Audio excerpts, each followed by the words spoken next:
Hello and welcome to NONI, Yanga's flagship talk show, where we discuss the topics you, our viewers at home, are talking about, just a little bit louder. I'm Lydia Amoah, and today I'll be asking my guests, do black beauty experts get the recognition they deserve? So who are my guests today? Well, joining me are professional makeup artist Joy Adenuga, celebrity award-winning hairstylist Dionne Smith, and salon owner and hairstylist Lessandra F. Welcome everyone. Hi. Okay. Making a name for yourself as a black beauty expert in the UK doesn't just take talent, it takes hard work and tenacity to overcome numerous obstacles. The majority of black beauty experts not only have to know what their community wants, but also what the wider and whiter community wants. Basically, they're working harder for often less money than their white counterparts. But are they finally getting the recognition they deserve, or do we have a long way to go? What do you think, panel? Dionne, let me start with you. I still think we've got quite a long way to go. Yeah. I think that we're slowly getting there. But it's interesting that I would say black, maybe female celebrities and models are actually speaking up for us now. Okay. I've seen a lot of stuff around social media and in the news, you know, with like a lot of Hollywood actresses sort of calling out for more Afro-Caribbean stylists to come on board to be able to do their hair. I know, am I allowed to mention names? Sorry, I forgot. Yeah, you can mention any name, just feel free. Okay. Yes. I know that there was a model called Dionne Anderson, that spoke out about it. Also, I know Gabrielle Union spoke out about it, where they were saying that they just want to look beautiful, just like everybody else. Yes. But they're not sort of catering to them. So I think that it's slowly getting there. Yeah. But I still think we have quite a way to go. Okay. Yeah. Lessandra, what do you think? What's your... I agree with Dionne. We still have a long way to go. Yeah. But things are definitely better compared to how it was maybe 10 years ago, 15 years ago. Yeah. Now black people we're coming as a community. We're doing collaborations together, which I feel like collaboration is really important, especially in our industry, because you get to promote each other as well. You get to promote the model, the hairstylist, the makeup artist. And for me personally, doing collaborations open a lot of doors because everyone's got different followers. For example, Instagram, everyone's got different audiences. So that way you're able to reach out to people and to the audience in a wider, I don't know how to explain it. Yeah, I got you. So tell me, what sort of obstacles have you faced, Lessandra? What would you say, you know? In this, you know, in the sense of making a name for yourself, getting the recognition that you deserve. At the beginning, now I've been in the business for 4 years. At the beginning, it's all about who you know. Yeah. That's literally, you have to know this person. So the obstacle was that if you didn't know somebody, would you Yeah, say? and the followers as well on Instagram. Because that's what the first, when you give them your website, your Instagram page, they go and check you out. Yeah, I don't think it's about followers. I think it's definitely about connections. Yes. Yeah.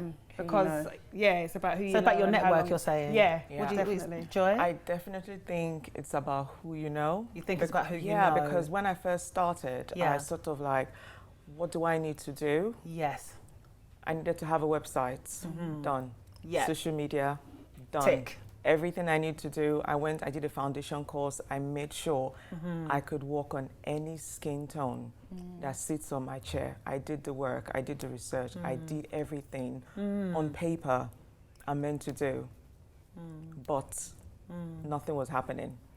There were people, I don't want to call names, there were people that I could do their makeup better than them. Yes. But because they know the people in the industry, and I was just a struggling makeup artist at that time. Yes. But personally, I thought I had ticked all the boxes that I needed to do at that point to get to where those people are. But because I didn't know anybody. Yeah, you didn't have the connections, that network. Yeah. So would you say that, you know, education, you had to build yourself up, for example, to know, you're not only are you dealing with black audiences, you've got Asian and white audiences. So do you feel that you have to gain more knowledge to get ahead? Yes. Like for example, most times you get these companies reaching out to these people. Yeah. And Dionne will bear me witness to this. I had to do the reaching out. You had to do I got tired of waiting Mm-hmm. for these companies to reach out to me. Yes. So I went to do my own homework. I went online, Yeah. and this is where you say Google is your friend. Yes. Yeah. Basically, I sat down, okay, who is the PR for this person? Right. Who is the manager for this person? I sat down, made my notes. Because you've worked with some celebrities. I've seen Yeah, that now. and most of the times I had to like literally do the reaching out. I stopped waiting for these people because I'm like, if I sit down and wait for these people, Yes. I will end up just drinking water So you had to every work, night. yeah, okay. Yeah, I had to do the reach. I had to do like, extra yeah, I work. had to, yeah, Extra work. training did you have to do because you're looking at hair, you know, so what did you have to do to get yourself out there now? I would say social media helped a lot. Like Yes. when I first started out, I didn't even know about Instagram, for Yeah. instance. And even when Instagram first came out and everyone was like, Dionne, get on it. I was like, no, I just can't be bothered. Yeah. I don't want to do it, you know? But now? But I had to conform because that's the way the world is going now. It's all sort of social media, technology. Because we're talking about working harder. So how did you've also worked in the celebrity sphere. I mean, I think looking at your bio, Hollyoaks, all these different shows that you've worked on. So how did that happen? I would just say it's definitely connections. And hard work and education? Definitely. Education, definitely. Training. I went to college and actually trained to get my MVQs in hairdressing. Okay. And did you learn both the Caucasian hair and Afro hair? I learned Caucasian hair, funny enough, because Afro hair is not actually part of the curriculum. It's not part of the curriculum? It's not. So when you train, you actually train on Caucasian hair. And then you just kind of have to bring your Afro hair element to it. Right. And then there was a time, where there was a time. Don't forget. There was a time when you could choose it as a kind of additional. I don't know if you went for the same thing.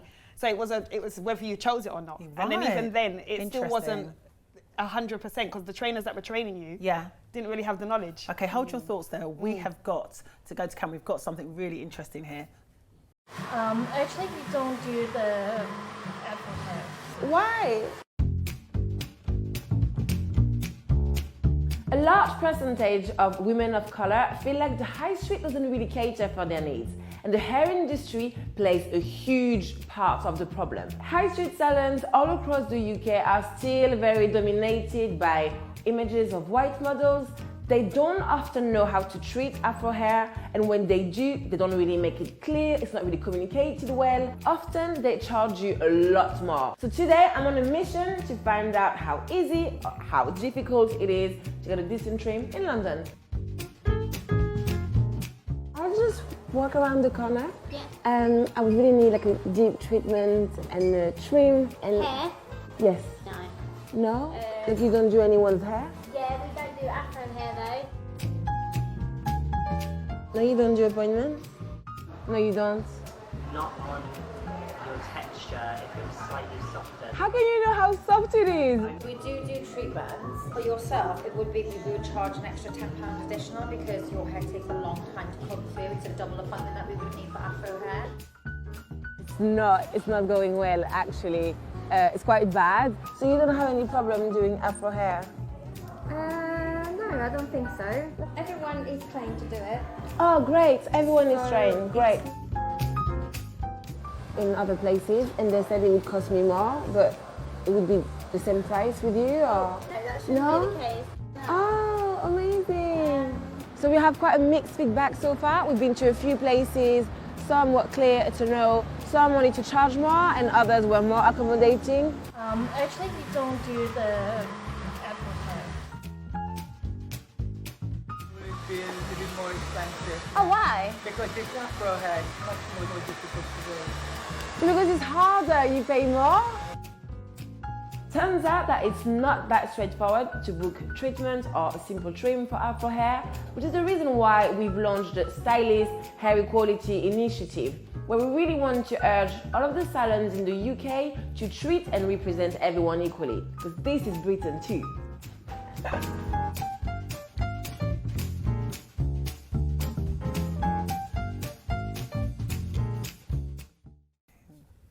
So that was filmed a year ago for Stylist magazine. What are we saying? I definitely see where that lady's coming from. Do you? I don't know if she's a model. Yeah. But even not just for Caucasian salons, to be honest, like I have to put it out there. Really? Yeah, we are our own worst enemies as well, because a lot of hairstylists today are sort of running away from natural hair. They're not embracing it. Yes. And they're lazy. They just basically don't want to do the hair, and they're not prepared to kind of conform to that. Lessandra, Yeah, because I you agree work with natural hair as well. What Dionne's saying, I feel like if we want to make a difference, we need to start from. We need to be the difference. For example, we need to embrace our hair. I love your hair, by the way. Thank you. We need to embrace our hair, Yes. embrace our natural hair, because God didn't give us Afro hair for a mistake. We have it in order to, like Dionne's hair, I love your hair. I love the way you transformed, like your hair's amazing. So I just feel like it's about confidence as well. And then you are what you preach. Exactly. Exactly. Okay. Joy? And I have to pick up the stuff about being lazy. Yes. Like, for example, this will come as a surprise to some people, but when I did my foundation course, I was taught on Caucasian skin. I actually went to learn on my own. I took private classes on my own, paid out to learn how to deal with dark skin. So I wasn't taught. I made the effort. So you can't say, oh, they didn't teach me, I don't know how to do it, it's not on YouTube or something. You have to do your homework. Joy, this is what I'm saying. This is when I asked the question earlier. Do we have to work harder? Definitely. Well, I had to work harder. You're having to work harder. Yeah. You're the expert. You're in the black beauty field. Yeah. You're influencing brands left, right, and centre. So you had to work harder. Yeah. Wow. Yeah, I was surprised myself. Even with, brands, I don't know, they're only just catching on now, I think. Yeah. Because they're starting to introduce a lot more for like black skin and black styling tools and things like that. Because they obviously know there's a market there. They know that we spend a lot of money on our hair. Yes. And we're only now, I think, sort of now, they're starting to kind of see a lot of products now, natural products coming out. Yes. Like that wasn't in the market a few years ago. Yeah. And I'm happy that Cantu's doing well with their brand. Yes. People that have curly hair as well. Okay. Mixed race people. Yeah. So we're going to talk. Yeah, we're going to talk about products definitely after the break. Okay, we need to take a short break, but when we come back, I want to ask why it took a celebrity with the backing of a major global company to highlight the huge opportunity makeup brands have been missing. See you after the break.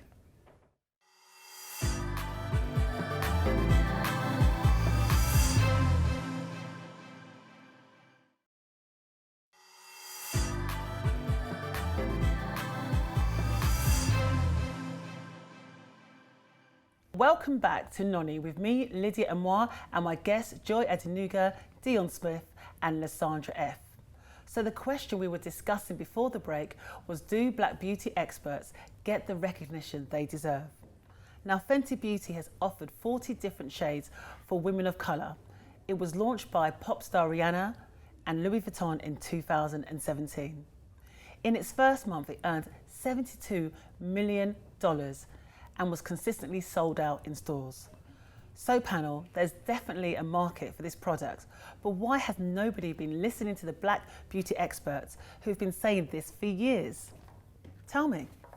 I have no idea. I don't know whether we just needed that celebrity backing or something, but I have social media to sort of say thank you to. Yeah. Because I feel that when social media sort of became more in the limelight, people were sort of getting a bit more confident to speak out. Okay. You know, now people just go online and, but before Twitter started, so it's still social media, but now people became a bit more, they had this boldness now to speak up, so, Do you think that's because it's like real voices, authentic voices, speaking out and like bypassing the brands? Yes. Do you think I so? agree with that. Yeah, I think so. Because if it was someone like me? Well, me, come on. I might not have got the attention that you got now. Okay. But I also feel as well, social media's made everything a lot more accessible. Right. Before you couldn't just tap up a celebrity or a brand. Now you can at them. Direct they have to respond. Yes. It's out there. You can what are you going to say? Twitter. Exactly. Isn't it? So I feel like that social media has really helped in that kind of sense, What's your thoughts? What are you thinking about, Rihanna and this brand and how much money it's making? 40 I feel, shades. To be fair, there were brands that did offer... Who? Like MAC, for example. MAC was offering, and then I think everyone aspired to have MAC at their kid because they were then the only ones. I might be wrong about this, but but I think when Fenty came out, everybody, the next day, in 1 week later, we offer 40, we offer 50, we offer 60 and everything. But I'm not sure why they weren't making noise about the fact that they did offer. It was more about trying to please some other people. So you think the other brands weren't shouting about, you know, what they offer product-wise? Not all of them. There were some that didn't at all. Like most of the drugstore brands are on this table. Yes. Like you go to Boots or Superdrug and like you have 1, 2, 3, 4, 5, 6, 7, 8, 9, 10, and that's it. I can't even get my shade, you know, to use. But I think with the whole, like, look at Revlon now. Listen, they have L'Oreal. shade. L'Oreal. Listen, just listen to what you're saying. So it obviously goes to show there's a gap in the market. You know, because look at the profit that was made, $72 million. Yeah. And we know how to spend too. So there's a lot of money in our community. There is. You know, the industry. I think it's like, let's say that the did you know that African American women spend $7.5 billion annually on beauty products? Wow. In beauty, and did you know that in the UK the hair and beauty industry is worth 5.2 billion? Wow. Yeah, billion, and 80% of that is spent by black professionals, black women. So this is black the part men. that confuses me. You can make money, but why don't you choose to?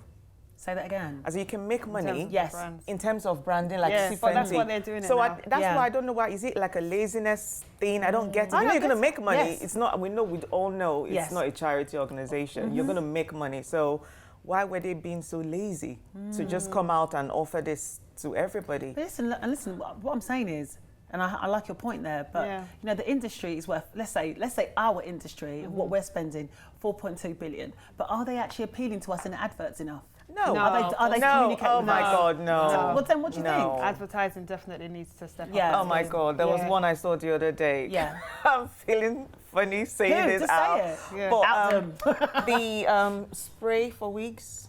The spray for wigs. Which The one? yellow. Got to be. Oh yeah. Oh my God. Got to be. Like, Who's that brand? Got to be. Oh yeah, he made a comment, innit, saying that he didn't want it. He didn't make the brand for the lace wigs or something. Oh my God. Say that again. Yeah, it was on TV, and I'm like, obviously I speak for myself, but almost every black person knows what that yellow can. I don't even have to say the name, but that yellow can. We spend I saw the advert. We spend the most money on it. Yeah, I saw the adverts and I didn't see any. But the only thing that's interesting, so who's behind? Is it Swatch? I can't remember. Yes, Right? Yeah. But, you know, what about black businesses making money, you know, making products for ourselves? Like Cantu, we know that's not a black brand. ORS has now launched their own sticky blue gel. Who's done that? Do we know? ORS. Organic Root Stimulator. Okay. So you know they've abbreviated it to ORS. Okay. So now obviously they're black. They're black. Well, do you think we will be investing in them? Do you think when it comes to choice on the table, which one are we going for? I think so. I think it's slowly getting out there.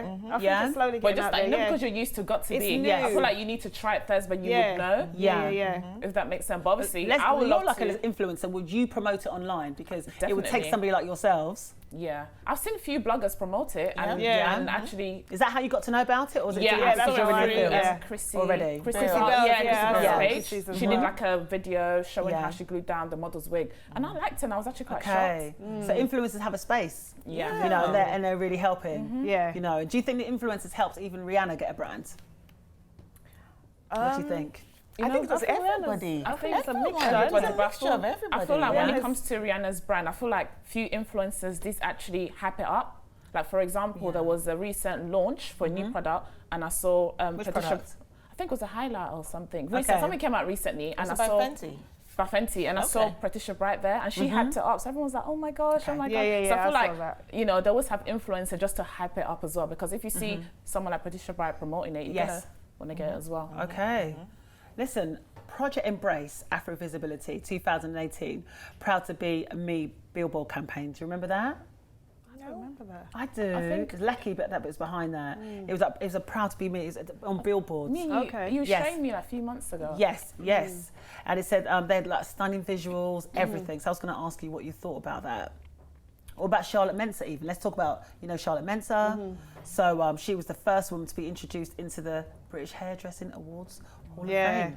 So Dionne, talk to me. I know Charlotte Mensa just obviously through industry, and her work's always been amazing. And I think it's good that she's been able to do that, because obviously she's paving the way for others.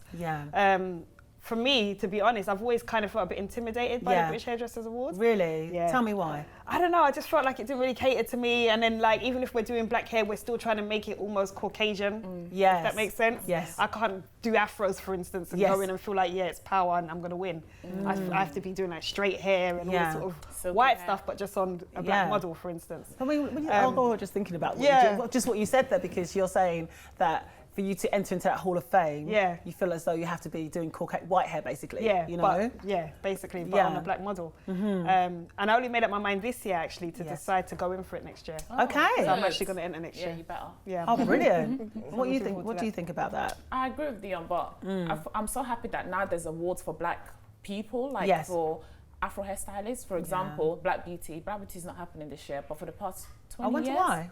I'm not too sure. Okay. But for the past 20 years, it's actually been happening, and they've been bringing people together as well. But that's all we've had. That's all we've had, though. But now there's another one now. It's called, because I joined last year, Afro Stylist of the Year.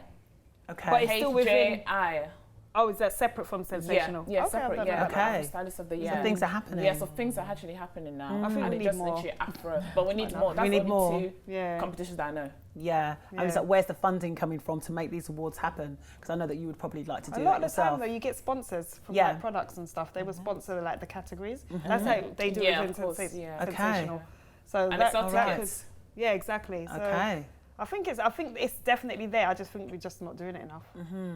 I know you're doing makeup. Do you feel as though you have to double up on your skills and knowledge that you're doing makeup? Do you feel as though you have to step in and do some hair, or do you focus purely? Tell me. At one point, I want to ask. It's a really good no. question to ask. At one point, I was, but I had to sort of focus. Put my foot down. I'm a makeup artist. Yes. I have a lot of hairstylists. Yes. I can happily recommend because they want to pay you the same money. They will pay you for makeup. Yes. For both makeup and hair. Yeah. You see? Which I working harder, less money. And I felt that wasn't fair at all. Yes. You know, and I've booked 2 campaigns, and I found that when they sent the call sheets that they put me down to do makeup and hair, and I'm like, number one, I never advertise I do hair. Okay. They were like, oh, don't worry, it's just straightening the hair, and I said, but it's still the work of a hairstylist. And at one point, I'm like, oh my gosh, should I just keep quiet? I don't want to lose this job. But I was like, I'm sorry. Yeah. Well. This conversation can go on and on and on, and it deserves to go on and on. You know, we need to always revisit this, you know, but I want to go down the panel, and I'd like each and every one of you to just really think about this question and give a good, solid answer, because it will definitely change the life of an up-and-coming, you know, young black beauty expert in the UK or internationally. What advice, from your experience now, would you give to that up-and-coming artist? Work on your skill. And definitely do not depend on someone else's for your own success, because that's what happened to me. I just woke up one day and I thought, why am I waiting for somebody to help me? Yes. So I have this degree, or I won't call it degree, my foundation certificate in my hands, but I couldn't confidently go in and work on any skin tone I wanted to.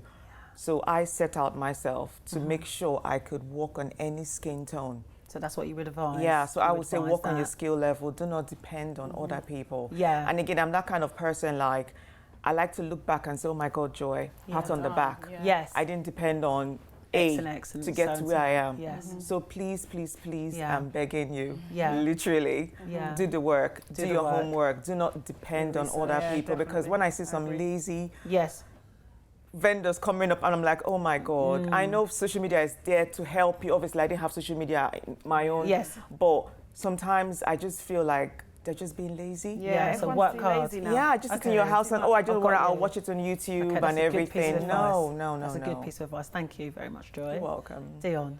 It's probably the same as Joy. Or you're adding something different. I had this conversation the other day. I mean, I get people messaging me all the time, DMing me, and they want to like cut corners to become a hairstylist. They want to know, how did you get there? What would you say? They don't want to go to college. They don't want to be qualified. They just want to dress the hair. What about the science? Do you know what you're doing when you put the relaxer on? Do you know what you're doing when you put the colour on? Do you know what's actually happening within the head? So that top tip is, I would say definitely go to college first, education, because in anything in life you need to train first. If you want to be a doctor, a nurse, a dentist, you need to train. Don't cut corners. Don't cut corners. Yeah. So educate yourself and don't cut corners. And then build on your skills. As you say, put the work in. Don't rely on anybody else. Lessandra? Mine would be hard work pays off. Yes. Because I've been in the industry now for 4 years, and I need to just open a salon. I had 0 clients. I'm like, I'm going to take the risk, but I worked hard and consistency. Consistency. Work hard and consistency. Yeah, that's what, now I'm able to be here today. Yes. I'm not where I want to be yet, but I'm definitely not where I used to be. Okay. And I'm proud of myself. Oh, well done. Well done. That's Work really hard. excellent sound bites of wisdom there. Thank you very much. That's it from me, Lydia Amoah, and my fantastic guests, Joy Adenuga, Dionne Smith, and Lessandra F. Thank you for joining me, and don't forget, every episode of NONI is online at yangatv.com. Join us again soon for more entertaining conversation. Goodbye.